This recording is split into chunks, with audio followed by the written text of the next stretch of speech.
to the second Black History Month presentation. Last week, we spoke about Black women and the challenges they face in the intersections of their identities.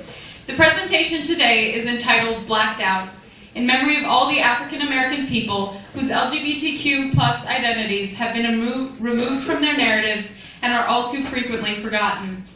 Though you may know some of their names and their accomplishments, many do not discuss or even know of the many faceted identities of people such as Audre Lorde, James Baldwin, and Alvin Ailey, who we will be discussing today. Activism, both in the past and in the future, needs to be understood through the lens of merging identities and struggles. Today we will focus on how the LGBTQ rights movement merges with the typical narrative of the Black civil rights struggle. There's a perception that somehow the Black community is more homophobic than any other. This is not only untrue, but also serves to further other the Black community and keep them separate. The truth is that the Black community is no less homophobic than any other and no less queer than any other. The same activists who participated in gaining rights for African Americans also played major roles in securing rights for queer people. And while rights need to be won for both groups separately, they also need to be won collectively.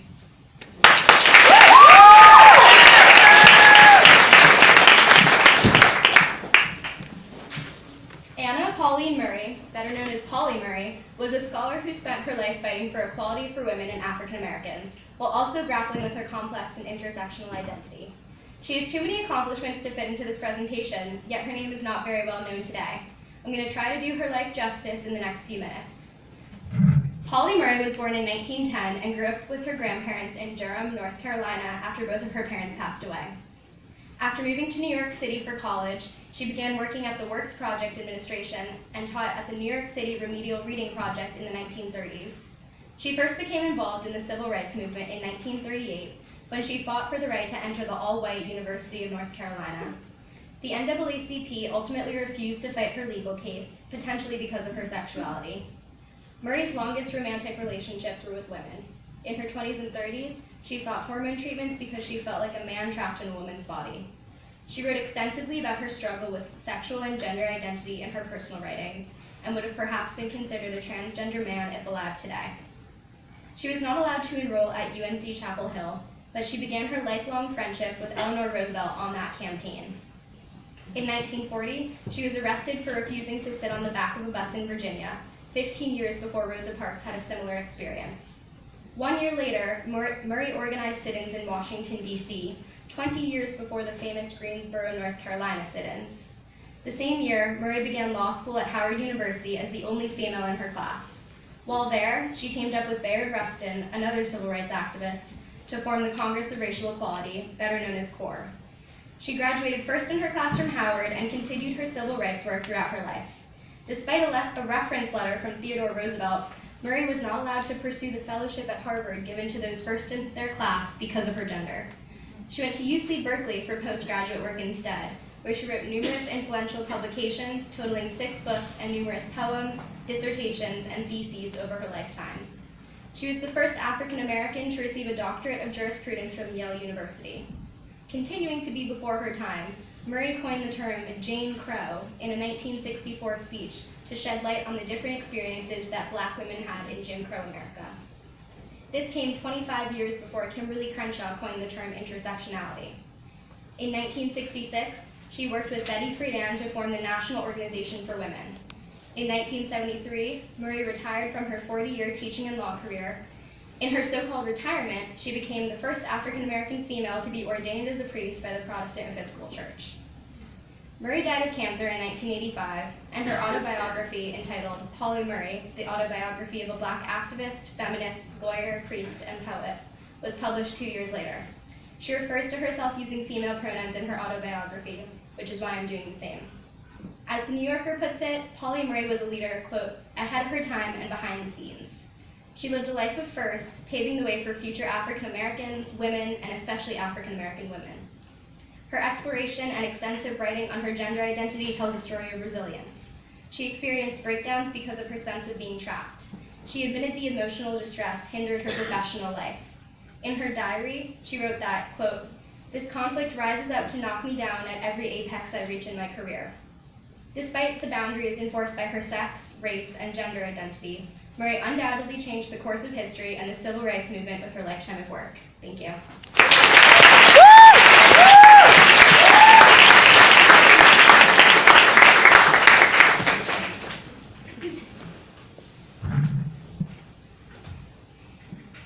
By show of hands, how many of you know who this man is?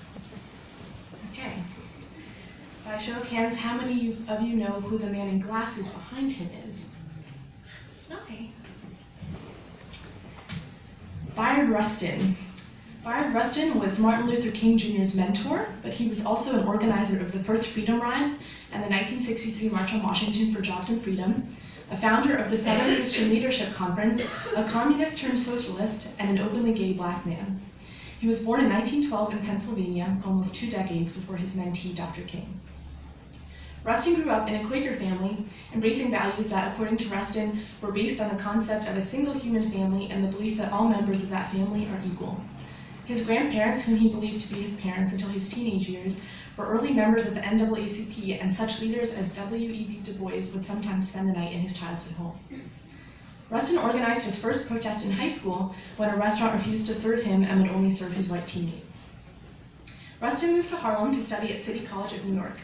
He briefly joined the Young Communist League, but left soon after when the League ordered him to stop advocating racial integration in the US military. Rustin was a member of the Fellowship of Reconciliation, a pacifist organization committed to establishing peace in the United States. As a pacifist, he refused to serve in the draft during World War II and was imprisoned for over 2 years. If this sounds familiar, I would remind you that this was over 20 years before Muhammad Ali would refuse to be drafted as well. In 1956, Rustin went to Montgomery to assist with the bus boycott.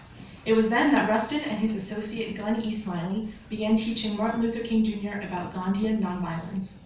He advised and worked with King, founding the Southern Christian Leadership Council and eventually leading the organization of the 1963 March on Washington. Rustin was an openly gay man.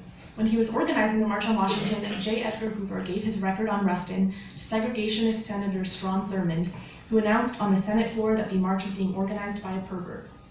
10 years earlier, in 1953, Rustin had been imprisoned for 60 days for engaging in homosexual acts. Upon his release, he wrote, "I know now that for me sex must be sublimated if I am to live with myself and in this world longer."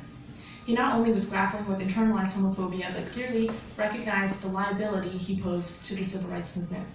For this reason, Rustin kept out of the spotlight and has undeservedly become a footnote in Black history. Rustin died on August 24, 1987, of a ruptured appendix. Bring to you the executive director of the March on Washington, the man who organized this whole thing, Mr. Bayard Rustin.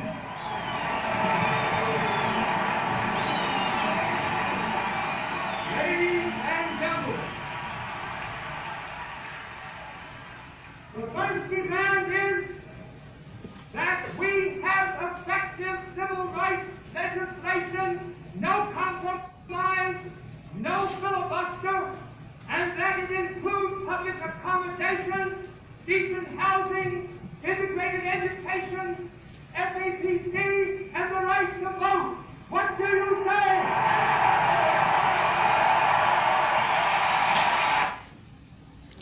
Thank you.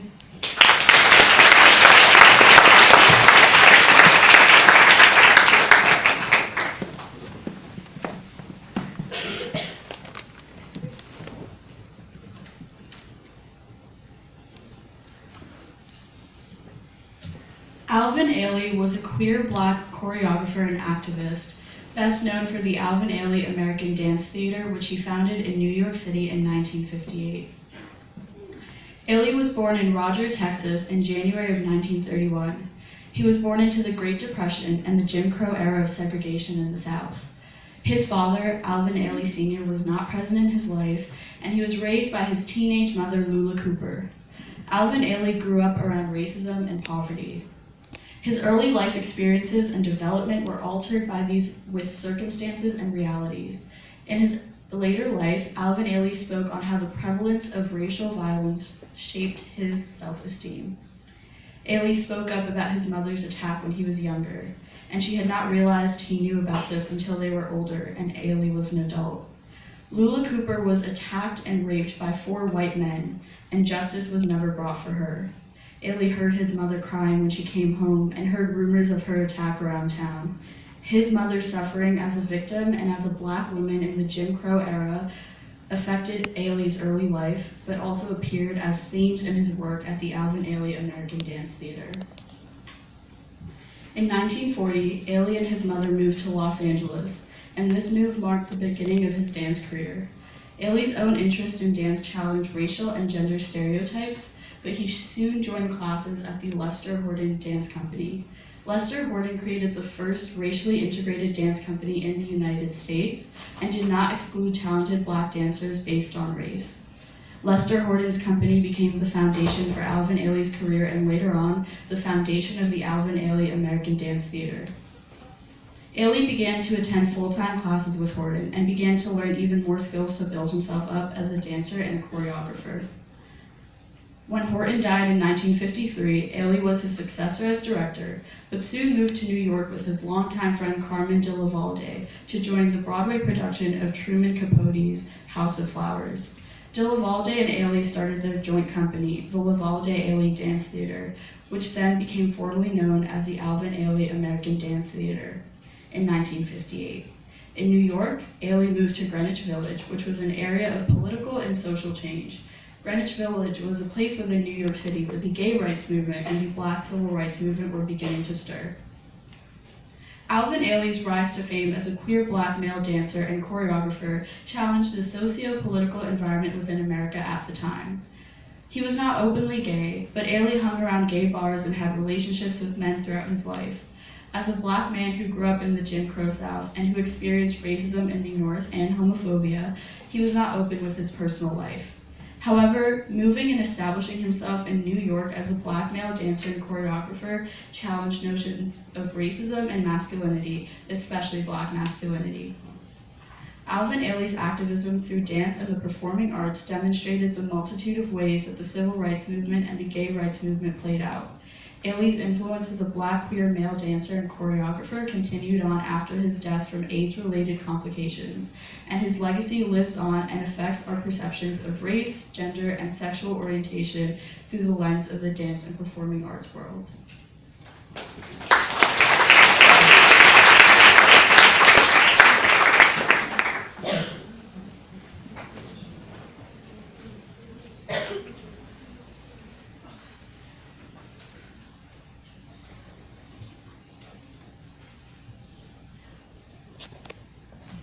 I'm so sorry, I can't find the mouse. Oh, there it is.